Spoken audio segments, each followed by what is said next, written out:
izjemno počaščen, da lahko predstavim nek skupni napor, ki ga označujejo pomenke Vlado Benko, sociologija, ideologija, mednarodnih odnosov. Na naslovnici sta napisani dve imeni, bom povedal predvsem, da je to ime Milana Brgleza. Na notranji strani so zapisana imena Ivi Tesman, Špira Glajšek, Polona Mesec Kurdija. Ko omenjam ta imena, hočem povedati, da je od ideje do realizacije do knjige, ki jo imate v rokah, pravzaprav velik napor, skupen napor, ki ni samo avtorsko izražen, ampak je pravzaprav napor dobrohoden, prostovoljn, ker v današnjem sistemu sijem to materije in finančnega podpiranja projektov, to nič ne pomeni. To je skupna napor te skupine in širšega učenja. Hvala. Jaz bom pozdravil prisotni zbor kot akademski, v polju mednarodnih odnosov raziskujoč, pišoč, učeč se, tudi študenti pozdravljam, in bom predstavil skupino, ki bo vodila pogovor od leve proti desni, Ireno Glinar, Milana Brgleza, Mojco Drčar-Murko, spoštovanega Danila Turka in Cednik Horvat. Sam pri tem sodeloval. Tudi brez njihovega sodelovanja, kako častito, da danes ne bi bila taka, kot se bo iztekla. Potem pa seveda, jaz ne znam po protokolu delovati, pa bom vendarle poleg vseh prisotnih pozdravil še posebej ministrica, ker se to spodobi, ampak to bo naredil dekanci na mesto mene in oba spoštljiva in spoštovana bivša predsednika. Jaz predlagam, da ta potek današnje predstavitve teče tako, da povabimo najprej dekana fakultete, ki je senior te ustanove, da pozdravi zbor, da povabimo k pozdravu Marjana Šetinca, veleposlanika, ki je predsednik društva, slovenskega društva za mednarodne odnose, in kolega veleposlanika Romana Kirna, ki je predstavnik kluba nekdanjih slovenskih veleposlanikov. In predajam vodenje posebnih vodenj. Hvala. To lepo.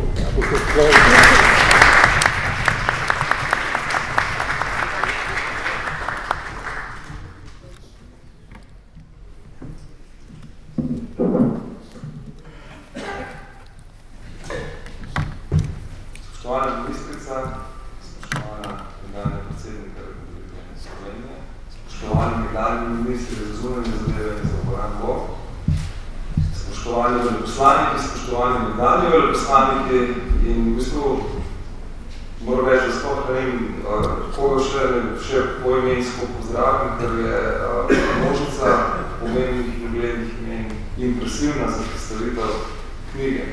Torej, spoštovani vsi, spoštovani kolegice, spoštovani kolegi. Dovolite mi, da v imenu fakultete za družbene vede pozdravim ta dogodek in seveda impresivno božico, kot sem že povedal, in poudarim pomen knjige, ki je pred nami. Mi v resnici izdajamo okrog 30 knjig na leto na tej fakulteti, ampak ta je posebna. Posebna je zaradi tega, ker je gre za temeljno delo, ki v resnici nikoli ne zastava.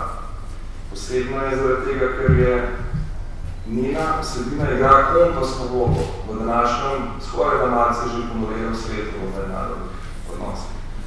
Z vsebinami, kot so razvoj mednarodne skupnosti, kot so teorija mednarodnih odnosov, kot so struktura in akteri, kot so norme mednarodne skupnosti in diplomacija, v resnici sploh ne gledamo nekaj starega, ampak zadeva je še kako relevantna tudi danes. Sam naslov sociologija mednarodnih odnosih sugerira interdisciplinarno naravo, kar je tudi trendno v sodobni znanosti. In tudi sam avtor je profesor naše fakultete, ki ima skoraj kompletno kariero.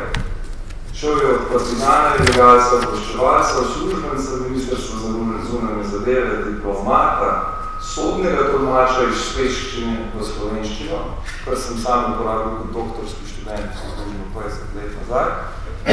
V dekana fakultete, dekan je bil 2 mandata, bil je prvi dekan fakultete, ki je vstopila v univerzo v Ljubljani in na koncu še zaslužen profesor.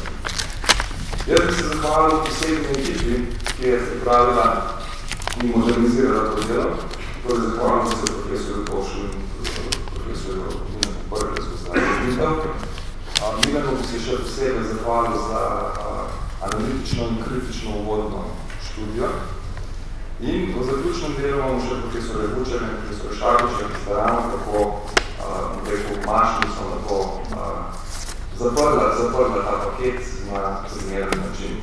Želim vam uspešno predstavitev tega dela in uspešen pogovor in želim, da bi ta dogodek bil prispevek k graditvi pametne prakse v mednarodnih odnosih v mali državi, v sodobnem spreminjajočem se svetu in pa, da je tudi prispevek k znanju študentov in bodočih diplomatov in bodočih v resnici voditeljev tudi v naši državi.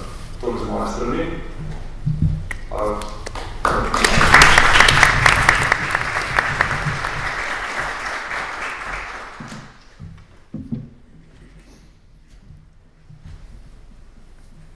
Spoštovane dame in gospodje, dekan pred mano je tudi omenil vse malo podrobno, in to se meni ni tako potrebno.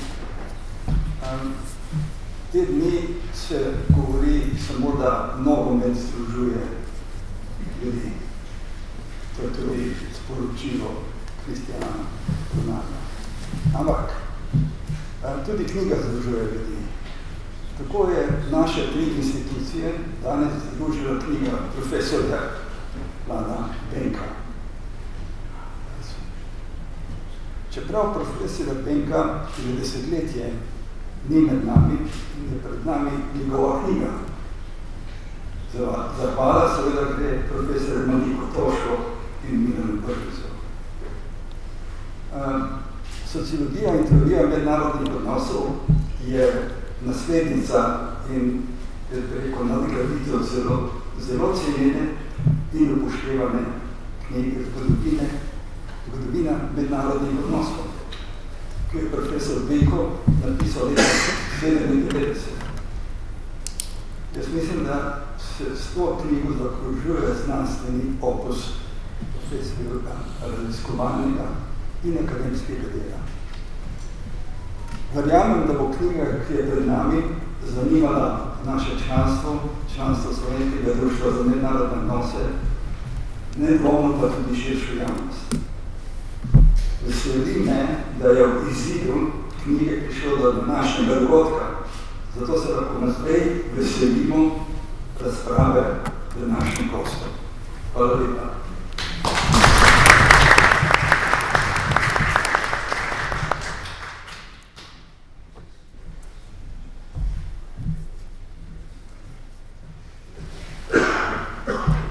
Spoštovani gostje, dovolite, da se v imenu kluba nekdanjih veleposlanikov Slovenije najprej zahvalim Fakulteti za družbene vede, predvsem pa profesorju Matošu in profesorju Brglezu, da sta obudila duha in delo profesorja Benka in s tem spodbudila mogoče nov svež razmislek o tematiki mednarodnih odnosov v slovenskem prostoru.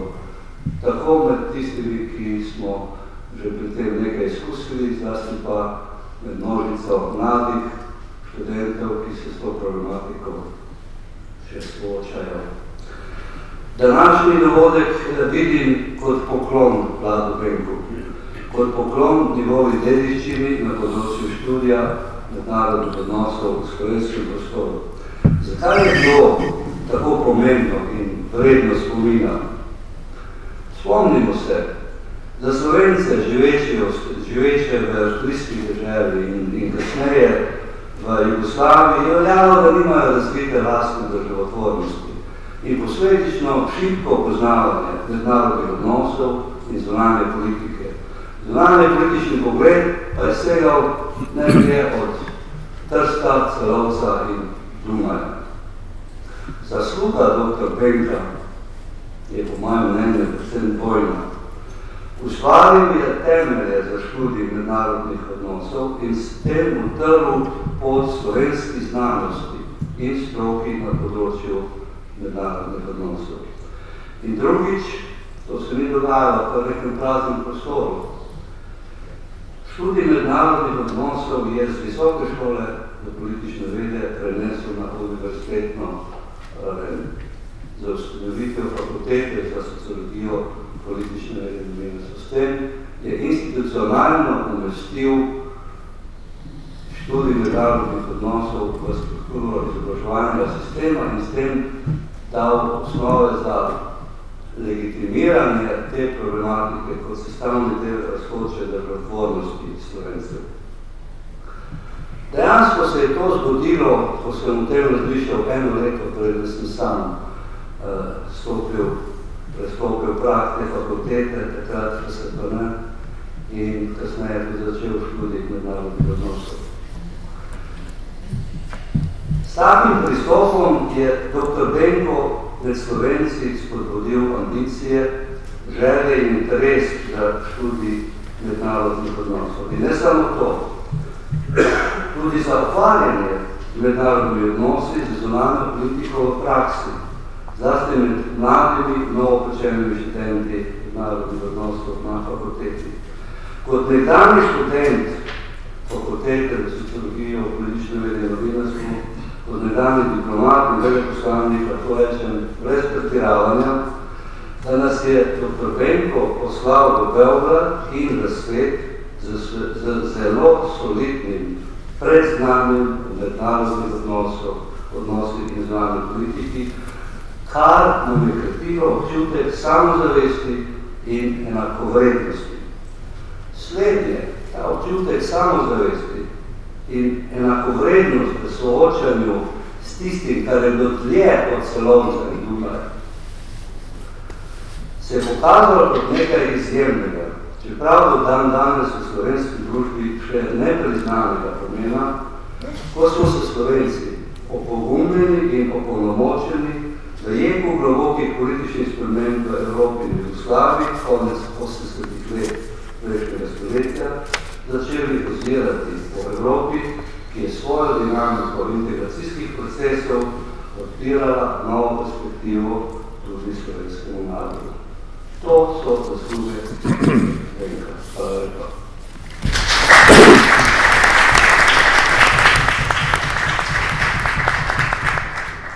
Hvala lepa vsem predgovornikom. Zdaj pa k besedi vabim še ministrico za zunanje zadeve Republike Slovenije, Tanjo Fajon. Hvala lepa. Najprej lep pozdrav vsem zbranim, seveda dekanu, genovniškim predsednikom, elitnemu krogu. V posebno čast mi je, da ste me povabili danes na ta dogodek. Praktično smo zbrani tu vsi, ki tako in drugače sodelujemo v mednarodnih sferah. Se bom držala obljube, da ne bom govorila predolgo, da boste imeli vi za debato daljšo priložnost, pa vendar želim povedati, da knjiga, ki jo imamo danes na mizi, prihaja izpod peres imenitnih slovenskih peres in je izviren znanstveni prispevek na področju, kjer tako in drugače v teoriji in praksi delujemo danes vsi tu zbrani. Zdaj v današnjem večpolarnem, hitro se spreminjajočem se mednarodnem okolju, v katerem vidimo hitro vznikajo številni akterji, različni izzivi krize se med seboj prepletajo, resnično potrebujemo en multidisciplinaren celovit pristop. In to se mi zdi danes prav poseben pomemben vidik predstavljene monografije, da združuje različne vidike širokega področja mednarodnih odnosov, vključno sociološkim, zgodovinskim in drugimi. tako kot takšna knjiga predstavlja logično nadgradnjo, hkrati intro in retrospektivo bogatega znanstvenega prispevka utemeljitelja znanosti v mednarodnih odnosih na Slovenskem, profesorja dr. Vlada Benka. Iskrena zahvala obema urednikoma te dragocene publikacije, spoštovanima profesorja dr. Tošu, profesorju dr. Brgljazu, da sta tu prav zdaj, ko je svet na prepihu, prepoznala moment veličine prispevka dr. Benka in lahko povem, da ga bomo tudi v Ministrstvu za zunanje zadeve v luči revizije zunanje politične strategije, ki jo pravkar končujemo, in drugih potrebnih razmislekih vsekakor vključili, ustrezno ovrednotili v konceptualnem razmisleku, kot tudi poznejši izvedbeni fazi. Zdaj, vizija dr. Benka in njegova obravnava teorije aspekta majhnih, velikih držav, politike neutralnosti, politike neuvrščenosti, pomen integracije in institucij, pa tudi konceptualizacija zunanje politike, je relevantna še kako danes. Izpostavljanje pomena sociološke dimenzije v teoriji mednarodnih odnosov je bil za njega časa skoraj zelo edinstven pristop. Danes pa vemo, da mednarodni odnosi niso le nedržavni, temveč zajemajo širši spekter subjektov. Prav tako bi danes zelo cenili njegov razmislek o implikacijah vojne v Ukrajini, ki neposredno vpliva na naše dojemanje ustroja prihodnje varnostne arhitekture Evrope, tako energetsko, prehrambeno varnost, dinamiko post-covidnega okrevanja Evrope in druge vidike, ki nas neposredno in posredno zadevajo danes in jutri. Zdaj vsi tukaj prisotni zelo dobro razumemo, kako nas je zadela vojna v Ukrajini, kako zapleten svet smo se zgodili po napadu, zdaj že pred 10 meseci na Ukrajino in na novo realnost Slovenija pravzaprav zelo težko vpliva. In bi seveda želela izkoristiti ta trenutek za nekaj razmislekov, pa načrtov, pa kar bolj ali manj veste, kje smo aktivni na zunanje političnem področju. Ne bom zgubljala preveč besed. Na prvem mestu bi izpostavila to, kar smo danes na FDV-ju, ker imam priložnost večkrat govoriti študenti, da bo moje vodilo in je na čelu Ministrstva za zunanje zadeve zagotavljanje res tesnejše povezave med teorijo in prakso, okrepitev sodelovanja med MZZ in FDV in v prihodnje nameravam ministrstvo v konkretnih projektih odpreti za tvorno izmenjavo mnenj, izkušenj in vpogledov, da bi tudi študenti začutili ta utrip diplomacije v praksi, še preden se bodo odločali o prihodnji poklicni poti in da bo diplomacija obogotena tudi z mladimi, svežimi in inovativnimi pogledi. Sicer pa obdajajo nas vojna na evropskih tleh, varnostna tveganja na Zahodnem Balkanu, perspektiva širitve tudi na vzhodno sosedstvo, ob tem kandidatura za nastajanje sedež v varnostnem svetu Organizacije združenih narodov, naše aktivno angažiranje v mednarodni politiki s krepitvijo vrednosti demokracije, človekovih pravic, mednarodnega prava in če čisto na koncu dodam gospodarsko, kulturno, znanstveno diplomacijo, vse to je v ospredju, kjer želimo krepiti in promovirati našo državo in kot prva zunanja ministrica si močno prizadeva tudi za vidik ženske feministične politike oziroma enakost žensk v vseh vidikih sferah življenja po vsem svetu. Zdaj, v zaključku bi vsem posebej poudarila, da računamo tudi na vas. In to, da računamo na vas, pomeni, računamo na vašo modrost, računamo na izkušnje, nove, sveže poglede v naših skupnih prizadevanjih, ki so nacionalnega pomena za Slovenijo kot proaktivno, povezovalno partnerico, verodostojno državo v mednarodnih odnosih, da smo most, neobremenjen posrednik v mednarodnih organizacijah, forumih, ki hkrati krepijo tudi našo mednarodno prepoznavnost v svetu in pa seveda nacionalno identiteto tu in doma. Hvala vam za vašo pozornost, veselim se pogovora, debate, seveda želim vsem en prijeten pogovor, hvala pa tudi še enkrat za povabilo in srečno.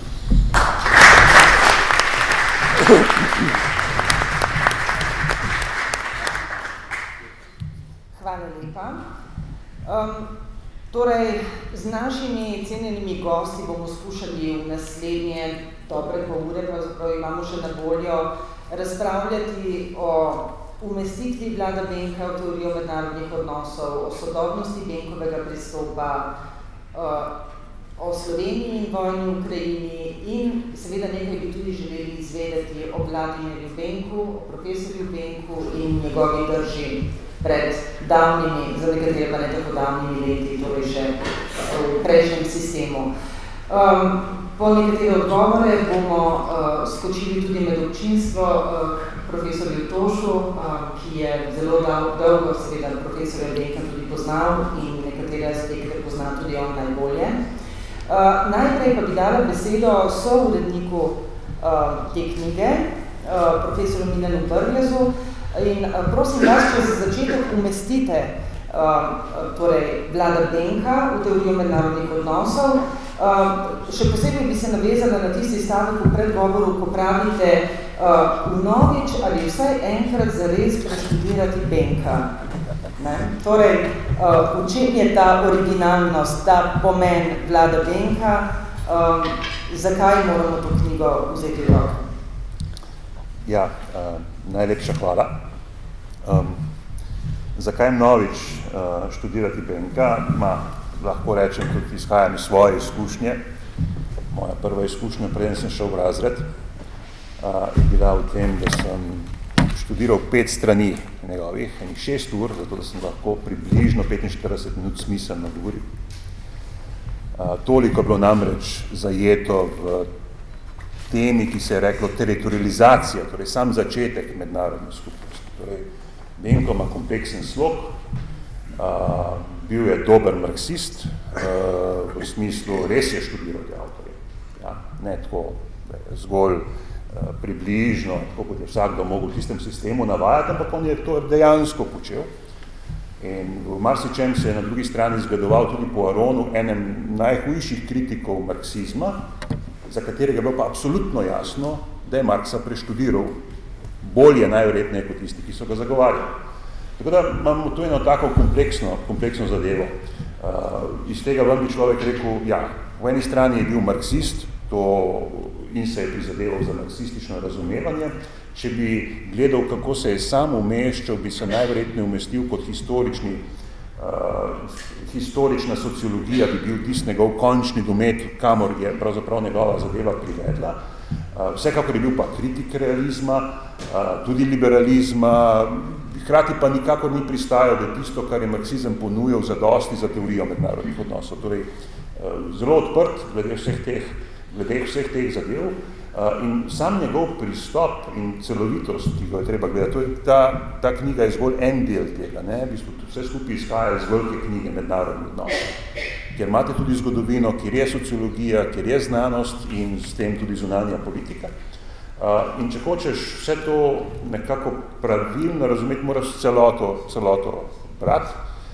Eden od povodov, zakaj je treba tako brati in zakaj je treba pogledati tudi kakšne druge dele, ki niso sami te knjigi, je bila kakšna kritika, ki je letela nanj, recimo, da ni dovolj dober zgodovinski oziroma historični, ali pa da v njem ni dovolj historičnega materializma, ki je bila danes njenega mlajšega kolega, to je bil eden od povodov, toliko je naredil na tem področju, toliko je bil odprt primerjavi z drugimi, da kaj takega pravzaprav ne moreš reči. Je seveda pa bila kritika iz sodobnega branja, torej branje iz leta tam 2015, ne pa torej takrat, ko se pravzaprav ni mogel več braniti. In je v bistvu to dopolnjevanje z nekaterimi teoretskimi deli ravno zato, da je jasno, da ta argument stoji, da je v osnovi tudi ta vidik razvit. Hkrati pa to omogoča vse tisto, kar se je v teorijah mednarodnih odnosov dogajalo po koncu hladne vojne. Še zlasti prodor konstruktivizma in kolikor vidim, so moji kolegi na fakulteti ta teden izdali temeljno delo Aleksandra Venta, družbena teorija mednarodnih odnosov, ki je pravzaprav neka zadeva, ki jo omogoča pravzaprav že v osnovi sociološki pristop. In takrat, ko je bil zasnovan, je izgledal rariteta, francoska posebnost, ki se je prenesla k nam, pri nas je bila drugačna ravno zaradi kombinacije z marksizmom, ampak vsekakor je omogočila marsikaj misliti. Kaj se splača? Splača se sedanje perspektive brati Benka nazaj in videti, da marsikateri nastavki so bili že razviti, če bi jih človek pravzaprav dovolj globoko študiral. In to je ta umestitev, ki je potrebna po mojem. S tem izpolnjujemo nek svoj dolg, vsi skupaj, kot inštitucija tudi, če hočete, in tudi sam osebno, da so ta njegova dela, ki zaradi tega, ker ni imel toliko suporta, ki ga imajo recimo na Zahodu, da so ustrezno tudi nekako vrednotene in da so ustrezno reference predvsem postavljene znotraj teh del, ker skliceval se je, ampak preprosto v tem sistemu pisanja je zelo težko, v bistvu, ni zadeva za to, da bi jo študentje posnemali. Zdaj pa je napisana tako, da jo lahko posnemali. Hvala lepa.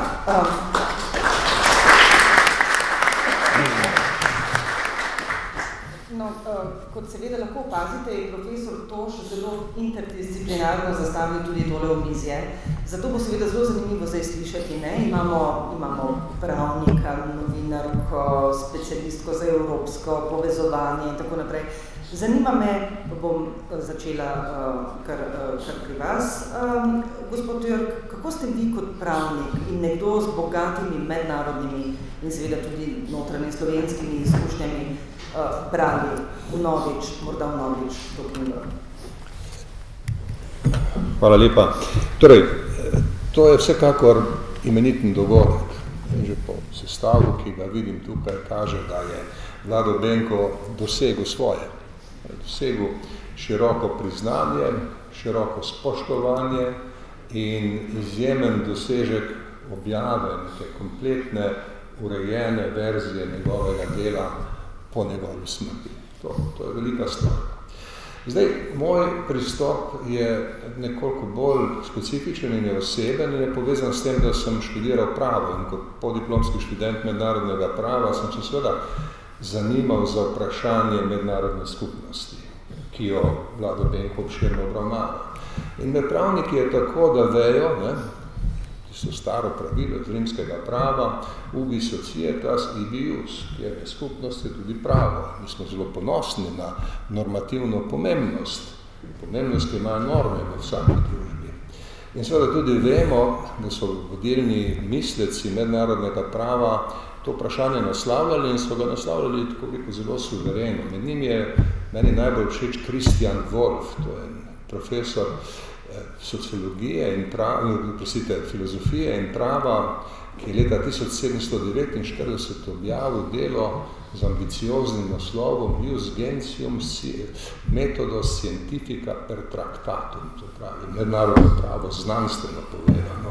In on je uvedel pojem, ki je potem buril domišljijo pravnikov vsele od tistih časov, načelo oziroma koncept, ki mu pravijo civitas maxima, najvišja skupnost. On je videl najvišja skupnost kot človeško skupnost, znotraj katere imajo države odločilno mesto in to skupnost je treba poznati in jo je treba razvijati. In seveda celoten razvoj mednarodnega prava je poskušal nekaj doseči na tem področju, ampak pri tem ni bil uspešen. Razvijale so se seveda različne teorije mednarodne skupnosti na Slovenskem, kjer smo pristaši normativizma, smo bili najbolj impresionirani od takih avtorjev, kot je recimo Hans Kelsen, ki je razvijal celotno Rainer Rechtslehre, kompleten tak idealen normativni sistem, ki pa je zelo seveda oddaljen od realnosti mednarodnih odnosov in mednarodne skupnosti. So tudi drugi pristopi. Kolega Brles je omenil francosko šolo, ki je bila vselej sociološko, solidaristična, tudi v mednarodnem pravu se je to poznalo. In tam imate tudi zanimive koncepte, ki razvijajo idejo mednarodne skupnosti naprej. In seveda mene je zanimalo, kako na to gleda Benko. In Benko je izredno zanimiv avtor, ker je zelo globok. Absolutno drži to, v njegove misli stojijo, so izraz resnega proučevanja, resnega razmisleka. Niso pa obširno obravnavane, to ni tekst, ki ne, stvari, v katerih on piše, bi lahko šle v 1000 strani, ampak on naredi eno zelo, rekel, dobro sintezo vseh razmišljanj, ki so in daje izjemno koristni pregled realnosti mednarodnih odnosov in mednarodne skupnosti.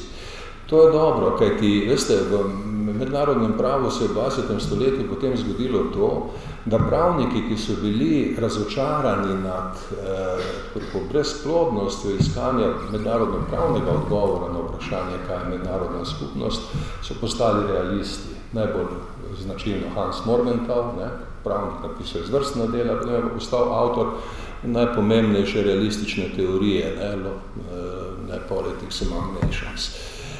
So tudi drugi, vse to izvira pravzaprav še iz časov Karla Schmidta in tako dalje. Skratka, gledajte, to je eno obširno področje intelektualnega ustvarjanja, zanimanja, ki je absolutno vredno, da se ga danes študira in je zanimivo za branje. Druga točka mojega pogleda na to je pa kritična. Zdaj, Vlado Benko v svoji sociološko-teoretični in rekel vsestranski obravnavi mednarodnih odnosov, mednarodne skupnosti, vse skozi daje vtis kritike države. On je kritik državocentričnega razumevanja mednarodne skupnosti, kar je seveda znanstveno in metodološko zelo koristno, ker mu omogoča, da preide preko meja, ki jih določa normativizem. Ampak paradoks, ne uspe na koncu narediti lastne celovite teorije. On konča v bistvu tam, kjer recimo ameriški teoretiki, kot so Cohen ali pa Joseph Nye in podobni, pridejo spet do tega, da obstaja nekakšen normativni red, da obstajajo režimi, kot se to moderno govori, da naposled soodvisnost med državami, soodvisnost znotraj mednarodne skupnosti v vseh interakcijah, ki obstajajo, za vso zgodovinsko dediščino, ki obstaja, vse to povzroči potem, da se razvijajo nekakšni vzorci mednarodne skupnosti, nekakšni režimi in spet smo tu, kjer se je mednarodno pravo začelo, pri normah. In seveda tu bodo taki bolj hudobni pravniki rekli, vse družboslovje na koncu koncev parazitira na normativizmu in norme so na začetku naše odisejade, našega iskanja in so tudi na koncu tega iskanja, kajti nikamor drugam ne pridemo kot tu. In seveda za Slovenijo je vse to potovanje izredno zanimivo, kajti Slovenija je med tem potovanjem ustvarila državo, pojavila se v mednarodnih odnosih popolnoma drugače, kot je to bilo takrat, kot je Benko pisal svoje prve tekste in objavil svojo prvo knjigo. In zdaj moja končna misel je ta knjiga kliče potem, da se napiše drugi del v luči slovenske izkušnje. Tu vidim veliko ljudi, ki bi lahko pri takem delu sodelovali, veliko kritikov, takih, kot je recimo tukaj Anton Bebler, ki je nekoč omenil, da je slovenska suverenost vzpostavljena leta 1992 in končana leta 1998. Jaz ne vem, če še misli tako, ampak hočem reči, kritika slovenske politične izkušnje v luči celotne teoretične razprave, ki jo je Benko že dal kot platformo, bi bila danes izredno zanimiva. Jaz upam, da bo nekdo ta izziv sprejel. Hvala lepa.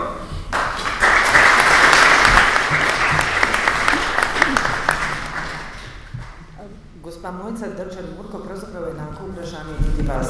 Vam sem že povedala, da ste bili nekoč tudi novinarka, diplomatka, evropska poslanka, bili pa ste tudi asistentka, neko krajše obdobje prav profesorja Vlada Benka. Se bom kar nadaljevala, čeprav se nismo dogovarjali, kaj bi kdo govoril, mislim, da se bomo dopolnjevali. V Benkovem času, tudi mojem, našem času, je bil pojem vseobsegajočega sveta velika tema. Takrat se je zmanjševal pomen klasičnega mednarodnega sistema, oprtega na suverenost držav, in v resnici je za kratek čas, tam okoli preloma tisočletja, kazalo, da bi lahko govorili celo o svetovni družbi. torej v pretežno kooperativnem sistemu mednarodnih odnosov v nasprotju z latentno konfliktnim. Predpostavka se ni obdržala, kot vemo, in mednarodna skupnost je spet bolj vsota subjektov kot specifična oblika družbene organizacije. Nič več nadzora nad realno močjo posameznih delov nima kot prej. Se je pa nekaterim subjektom, kakršne so nedržavne družbene skupine, razširil prostor in so lahko občutno povečale pritisk ali pa tudi vpliv na dogajanja. Tudi prizadevanja za globalni moralni kompas, ena od skrbi Vlada Benka, se ni ustavilo.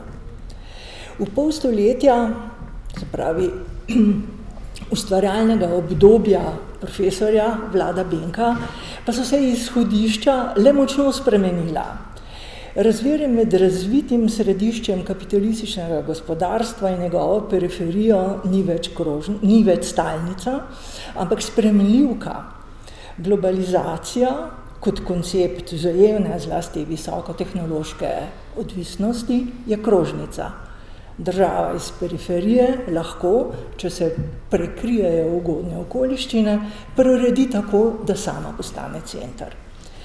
Kako bi Vlado Benko denimo razumel dolgoročni pomen osupljivo hitrega vzpona Kitajske in nasploh emancipacijo neevropskih držav, kar si pred desetletji ni bilo mogoče niti zamisliti.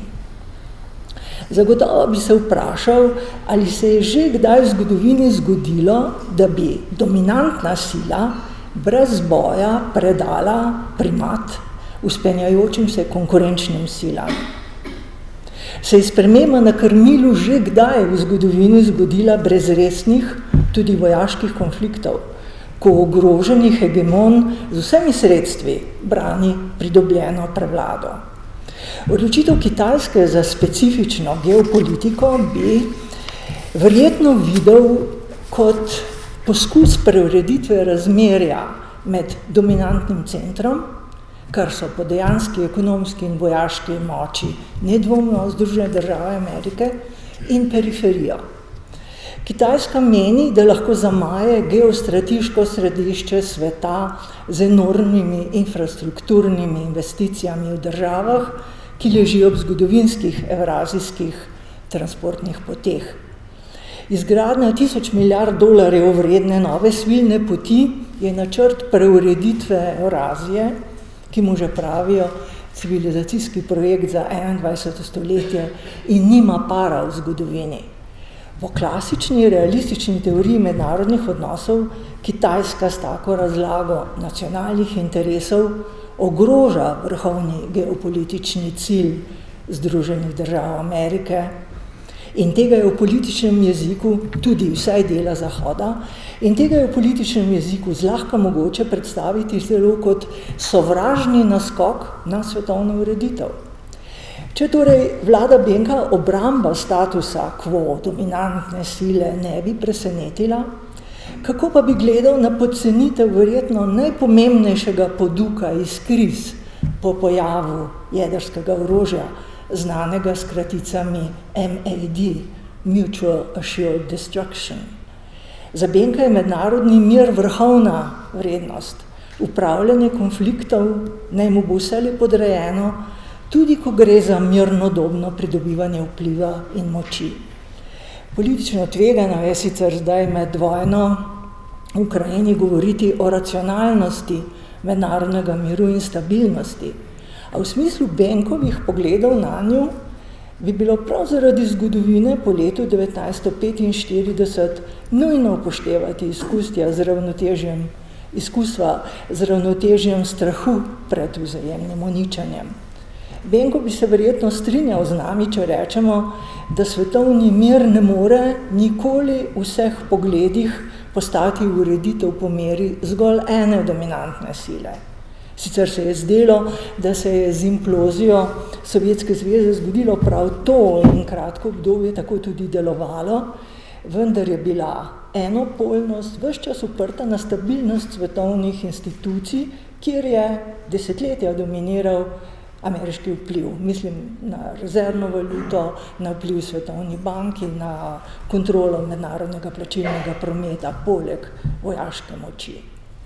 A ko se je vzpenjajoča nova svetovna sila odločila, da bo ogrozila monopolno ureditev, se je vzporedno z obrambo dominantnega položaja prav z geslom iz obdobja izolacionizma med dvema svetovnima vojnama dominantna supersila močneje obrnila k ožjim nacionalnim interesom.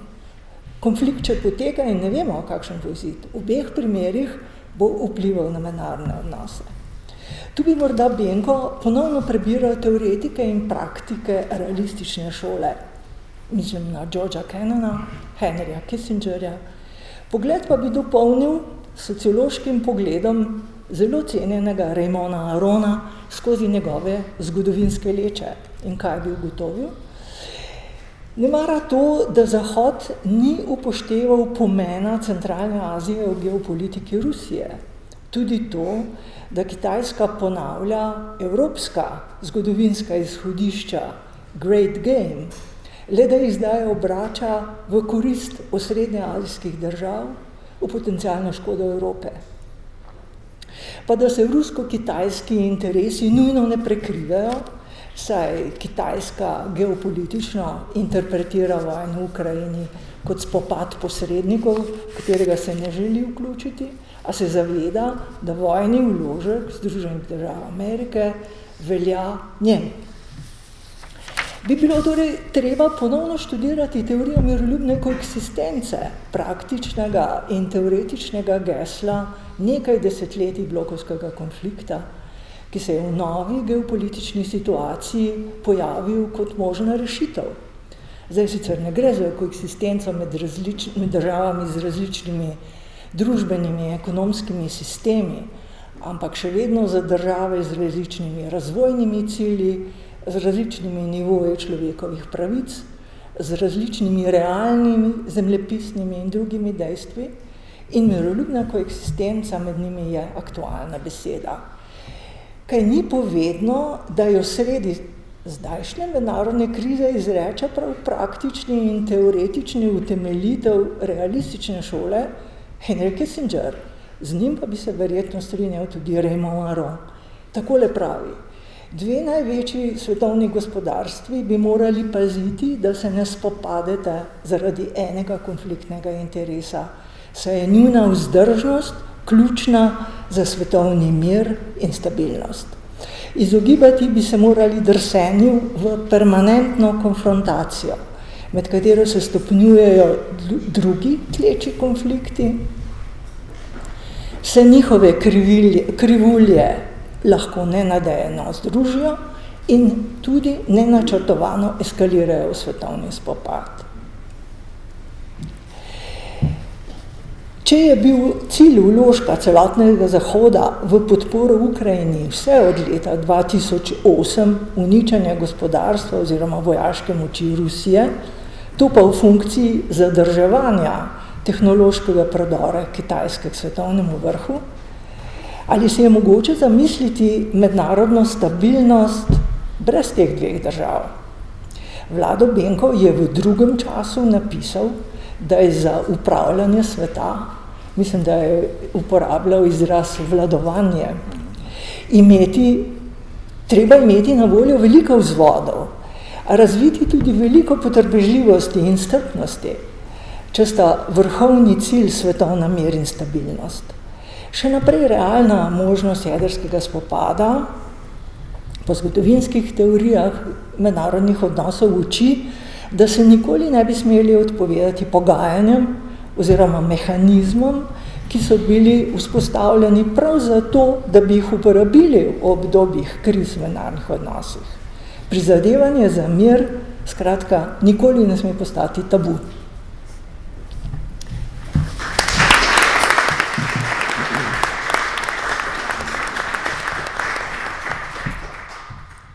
In še prosim gospod Ireno Brinar, pravzaprav enako vprašanje, vaše branje Vlada Benka, torej njegove sociologije in teorije mednarodnih odnosov v današnjem trenutku. Najlepša hvala za povabilo in besedo. Jaz moram reči, da bi rada z današnjim občinstvom delila nekaj mojih spominov tako imenega jagodnega izbora na profesorja Benka kot človeka, kot profesorja na tej instituciji, ki nas danes gosti. In veseli me, da ob tem zelo pomembnem dogodku za slovensko znanost v mednarodnih odnosih, o tem izidu knjige, za katerega mislim, da je Fakulteta za družbene vede in še zlasti Center za mednarodne odnose vsaj nekako poplačal dolg do profesorja Benka. In da ta dogodek lahko danes delim z vami v spomine na obdobje, v katerem sem bila z doktorjem Benkom, to je obdobje 30 let. Predvsem z tako imenovane ženske perspektive. Bila sem njegova študentka, sodelovala sva, ko sem bila asistentka na FSPN-ju, ko se je upokojil in kasneje, ko ni več prihajal na to inštitucijo, fizični obliki, tako vsak dan, sva tudi ohranjala stike. S profesorjem Benkom sva imela kar nekaj skupnih točk, ki so nekako prispevale k najnemu čudovitemu odnosu in medsebojnemu razumevanju. Najino rojstna dneva so v bistvu 3 dni narazen. In jabolka so bila njegova strast in najboljše sadje in prisegal je na Elster. Mislim, jaz prisegam, jaz imam raje Carjeviče, ampak to so že podrobnosti. Zaljubljen je bil v Skandinavijo, v pokrajino in skandinavski način življenja in o tem so se velikokrat pogovarjali. Z mojim partnerjem Nikijo, ki je po upokojitvi z doktorjem Benkom nekako delil sobo na tej instituciji, sva imela to srečo, da sva Vlada Benka poznala kot vrhunskega strokovnjaka, predanega področju mednarodnih odnosov, sociologije mednarodnih odnosov, pa še nekaj. Kot izjemnega človeka, ki je imel rad življenje in ljudi, ki je spoštoval druge akademske kolege, pa ne samo kolege, osebje fakultete in ki je spoštoval tudi študente. Študenti smo bili zanga nekak sogovornik. Vedno nas je obravnaval z vso pozornostjo. Še vedno se med vožnjami v Rodno-Savinjsko dolino vedno spomnim dr. Benka, ko se ozrem na Češenik in Češeniško planino, ki se vidi iz Trojan, kjer je, kot je rad pripovedoval, preživel velik del svoje mladosti v družbi stričevih 12 otrok in nekako prehodil celo to zasavsko transverzalo. Moji spomini na profesorja Benka izvirajo iz študijskih let na FSPN-ju, kot sem rekla. Spomnim se ga kot visokega, markantnega človeka, ki je vzbujal spoštovanje tudi kot osebnost, svojo dostojanstveno držo in integriteto v številnih takrat razburljivih dogodkih na FSPN. Le redko pa smo imeli študente priložnost videti tisti njegov hudomušni nasmešek na obrazu in v očeh. Tega bil je, na predavanjih je bil resen, zadržan, pa vendar imel si občutek, da te vidi, da komunicira z študenti in da nas ni jemal samo za poslušalstvo. Njegova predavanja so odmevala, tako kot je že bilo danes večkrat povedano, ne samo v predavalnici, ampak tudi še mnogo potem, ko smo študente spraševali, ali smo si res uspeli pravilno zapisati vsa njegova pronicljiva razmišljanja. Zapiski z njegovih predavanj so mi še kasneje služili, tudi še po izpitu, ko sem jih prebirala v pripravah na vaje s študenti pri predmetu mednarodni odnosi. In moram reči, da vedno znova, ko sem svoje zapiske prebirala, sem odkrivala neke nove podrobnosti in nove pomene, in to dokazuje, kako kompleksen in kako koncizen in res krem, kar je rekel, kot so že nekateri rekli, kako je znal dr. Benko stvari povezati in povedati v kratkih stavkih, oziroma kratkih stavkih ravno ne, ampak v izrazito konciznih besedah. Spomnim se, da sem pri pripravi diplomske naloge, katere mentor je bil, več kot mesec ni se ukvarjala z definicijo pojmov in pomenov, zlasti ga je zanimala razlikovanje med trgom in tržiščem, pa še danes nisem prepričana, da sem zadovoljila njegova pričakovanja. Ampak enkrat je bilo treba tudi diplomsko nalogo narediti. Konzultacije pri profesorju Benku so bile kot nekako priplavo v nekem širokem oceanu znanja in za študentko, ki se želi izkazati z odlično nalogo, je bilo to včasih kar stresno. Še bolj stresen je bil potem sam zagovor, saj je bil zaradi takratne težke bolezni dr. Benka kar trikrat prestavljen. Ampak jaz moram reči, da sem ponosna, da je prav dr. Benko moj profesor in mentor na začetku mojega študija mednarodnih odnosov in moram reči, da je vedel več, kot bo moja generacija kdajkoli uspela pozabiti. Čeprav me je po zaposlitvi na FSPN klical kolegica, je v mojih očeh bil in bo še vedno moj spoštovani profesor in verni izmernega znanja in tudi spoštovanje obiski na njegovem domu, ko sem kot asistentka mu nosila izpite v ocenjevanje in podobne zadeve, so bili dodaten in nadaljni neprecenljiv proces izobraževanja in odkrivanja tančic z realnih vsakodnevnih tem mednarodnih odnosov. Spominjam se, da je občudoval delo Stanleya Hoffmana, ki je imel to priložnost, da je proučeval evropsko integracijo in evropske skupnosti kot živi organizem, kot živi laboratorij, pa tudi, kot je bilo danes že večkrat omenjeno, delo francoskega filozofa Raymona Arona je velikokrat citiral in to v francoščini. Njegova francoščina je bila kot pesem. Čudovito in imela sem slabo vest, in da mu nisem uspela slediti v njegovi izjemni citiranju francoskih del. Spominjam se, da je tista prijetna druženja z njim in njegovo soprogo v Rakovem Škocijanu, kamor se je rad umaknil iz ljubljanskega stanovanja, in kamor naju je včasih povabil in kasneje tudi v domu v Cerknici, in na katerih smo se v teh obiskih najprej ukvarjali z njunima družinskima prijateljema, to sta bili dve papnici, in potem smo rekli, kakšno v aktualnem trenutku v našem življenju in doživeto smo obujali spomine z njegovih potovanj in pa tudi najinih po Skandinaviji in Ameriki. Zanimale so ga podrobnosti, ampak to res podrobnosti iz Avstralije, iz Južne Afrike. Zanimal ga je svet, zanimal ga je življenje in to ne kot akterjev, ampak življenje ljudi. Zanimalo ga je tudi, kaj delava in študirala in navdušeno govoril o svojem delu. Včasih nam je pokazal kakšen papir zlasti, ko je delal te ekspertize za sodišča. Še posebej jih bil vesel, enkrat, ko smo prenesla nov trak za pisalni stroj, ko smo ugotovila, da je bil tak, ki ga je uporabljal že kar precej iztrošen. In ob tem naj pomenim, da leta 2000, oziroma malo kasneje, je bil takšen trak v Sloveniji zelo težko najti. Še zlasti pa tudi papirni papir, da je lahko pisal in tipkal v 3 izvodih.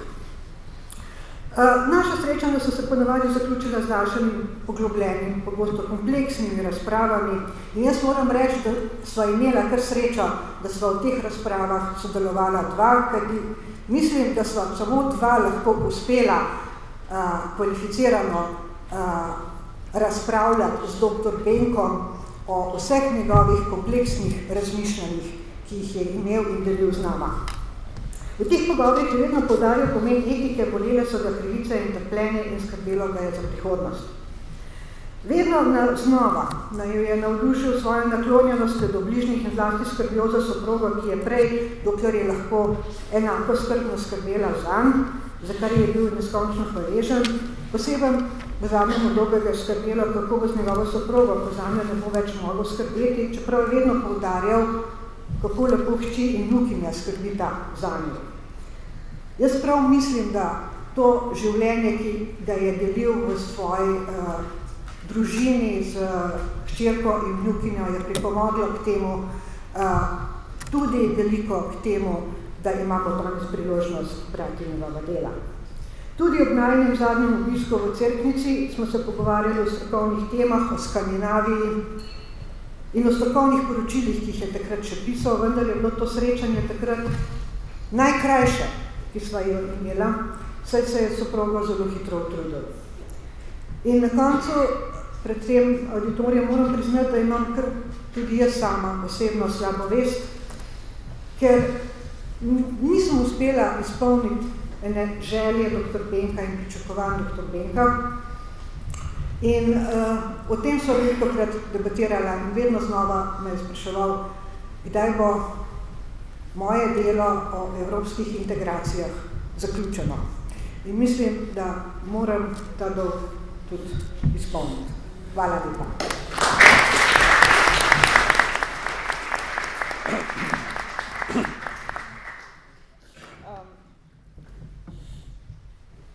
Ker se nam zdaj lepo navezuje naslednje vprašanje, ko ste tako lepo opisovali njegova profesorska leta, bi to želela dopolniti s pripovedjo profesorja Toša pa o tistih težkih in pravzaprav zelo traumatičnih časih. Nedvomno tudi iz te knjige je to lepo razvidno, torej iz obdobja zahtev po odstranitvi nekaterih kolegov, iz pedagoškega in raziskovalnega procesa, govorimo o vaših kolegih, Krusu, Hribarju, Jerovšku, Arzenšku in o Benkovih prizadevanjih za ohranitev ali pa vzpostavitev neke akademske nevtralnosti. Vi ste ga tudi v tistem času, profesor to zelo dobro poznali. Povejte nam kaj o tem. Jaz sem star profesor in ne znam sebi govoriti. Najprej bom povedal, da sem Vlada Benka srečal tule dole na lokaciji današnjega dekanata leta 1961.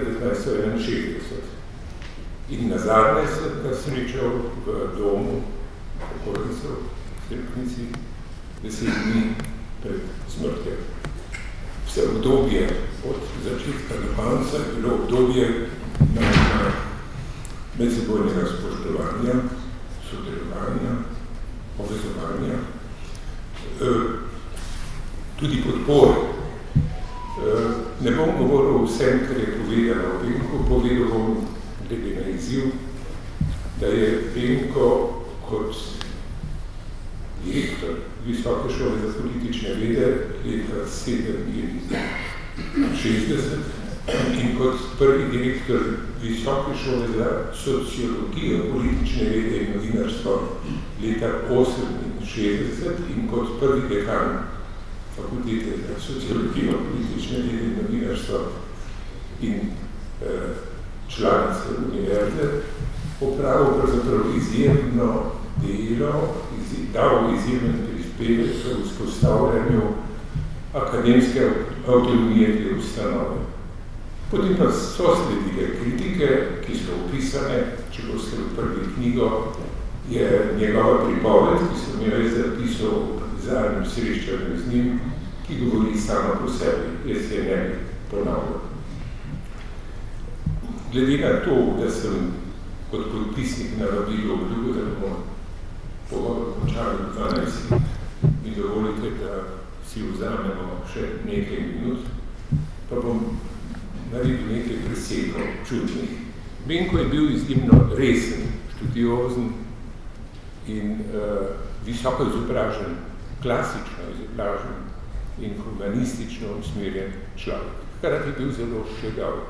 Med knjigami, poleg, pa ne bom citiral zadnje, od Spredenja nazaj, od Arona preko Deutscha, preko Galtunga, vse tja do historičnih citatov, ki jih je navedel kolega Türk, je rad prebiral prvič romansko literaturo, klasično literaturo in pogledajte, kaj je bral. Ne vidite. Hašek, rad ga je citiral. Zgleda, da se je že v mladeniški dobi navezal na ta zapis, ki govori o vojni. Da je to govorilo tudi na to, da se je usmeril v svoji stroki obravnavo družbenega fenomena mednarodnih odnosov, ki se preko skozi celo civilizacijo izraža skozi vojne. Jaz sam imam nek čudno otroški spomin. Da ga imate tudi vi. Otroci smo se šli igro zemljokras. Kako globoko v razvoju civilizacije je koncept zemljokras, ljudikras, idejekras, energijokras. Usiljevati ideje, prevzemati ideje.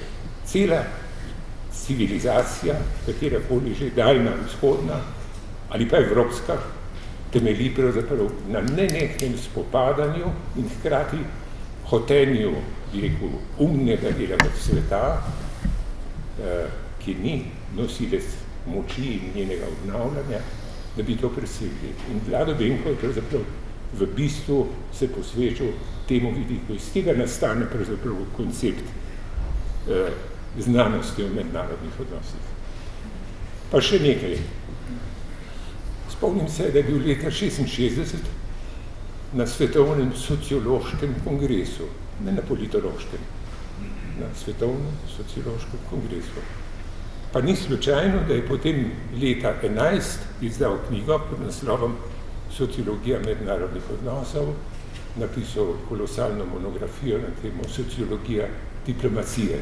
On je koncepte, ki jih je razvijal, ki jih ni do konca razvil, v tem vidim pravzaprav njegovo veliko prednost, kajti s svojim delom, kot pravi cenjeni kolega Danilo, terja pravzaprav nadaljevanje dela in v tem je njegova vrednost.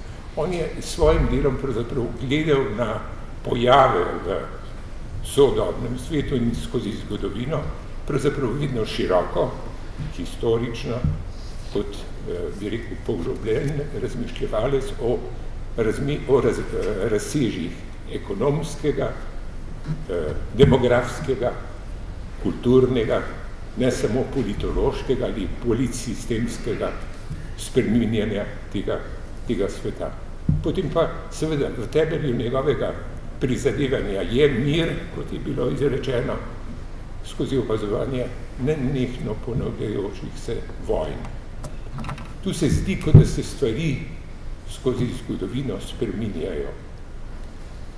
Pa ko pogledate v ozadje, pogledate v širšem obsegu, vidite, da se pravzaprav ponavljajo. Neka prispodoba. Cartagina delenda est. Prevedite v današnji izraz. Pul je razrušen. V čem je bistvena razlika? Cartagina delenda est. Moč, ki posega v okolja, uničuje, pa se ne spuščam v vzroke in morda jasno povem, da sem kritičen do tega, kar se dogaja in blizu nečesa, kar je skupina kritično razmišljujočih izpisala v tako zvanem prvem pismu. Ampak zgodovina se v bistvu ponavlja in nenehno se vojne obnavljajo kot osnova za preživetje sistemov. Postavimo si vprašanje, kam sega znanost o mednarodnih odnosih kot temelj za vzpostavljanje mednarodnega miru. Nisem dober zgodovinar, pa vem, da je tam nekje v 16. stoletju tekla 30-letna vojna in da je izšla kot tako zvan vestfalski mir. Pa bom preskočil pol daleč v sedanjost. Prva svetovna vojna, najhujša morija tega evropskega kulturnega prostora, pa Versailles. Pa druga svetovna vojna, poglobljen propad evropske civilizacije in potem vzpon, pa Jalta, pa Potsdam, pa in tako naprej. A se je druga svetovna vojna kdaj končala? Vprašajte se. Pa Koreja, pa Vietnam, pa Irak, pa Iran, pa Egipt, pa Izrael, pa ne znam vsega po časovnem zaporedju našteti, kar kaže na to, da smo pravzaprav nenehno pred odprtimi vprašanji razvoja človeštva in Vlado Benko iz pogovorov, ki sem jih videl, čutil, opravljal z njim, je globoko čutil pravzaprav to zapletenost in brezizhodnost in vedno ponavljajoče se vzorce reguliranja teh mednarodnih odnosov. In to je to, o čemer pravzaprav danes govorimo. Potem pa, kaj, a ne zaključim? Poglejte, glede na to, da sem podpisal Margiba, bom podpisal tudi zaključek. Pa se bom... A lahko ne zadodam? Dej. Samo to bi rekla, ne? Napovedali smo okroglo mizo, je tako, ne? To je bilo vabilo na okroglo mizo, vredno ste vsi skupaj z mano po 5 minutah ugotovili, da okrogle mize pač to ni, je pa serija briljantnih, iskrivih, zanimivih, naprej pripravljenih, dobro premišljenih referatov, ki smo jih danes slišali in za katera se vsi skupaj govornikom lepo zahvaljujemo, ampak ploskajte pa prosim, profesor Tožič. Ne še ploskajte. Jaz bi se želel na poti do knjige. Že uvodoma sem povedal, da brez skupine knjiga ne more nastati. Jaz se posebej zahvaljujem. Bom uporabil imena Milanu, bom uporabil imena spoštovanih kolegov, ki so se odzvali kot recenzenti, ki sedijo tu pred nami. Posebej se bom zahvalil Kseni, ugledni voditeljici nacionalne televizije, ki ohranja lik in vztraja v svojih dolgih. Seveda se bom posebej zahvalil vsem vam, ki ste na ta naš poziv prišli in ki dejansko predstavljate, kot je rekla Tanja Fajon, ugledno, izbrano ali pa svetobor ljudi, ki danes in ki bodo tudi v prihodnje razmišljali in delovali v prostoru mednarodnih odnosov. Jaz se vsem prav zahvaljujem in vas vabim. Bom izrekel še nekaj, kar je običajno na nekih drugih tekmovanjih. Srečno, ker sem nesporno starosta med vami in to je čudno. Srečno novo leto. Bodite srečni, naj bo prihodnje leto mirnejše, kot pravijo izbrane mis sveta, ko izrečijo svoje želje na koncu. Pa družimo se pri čašici penine. Hvala lepa.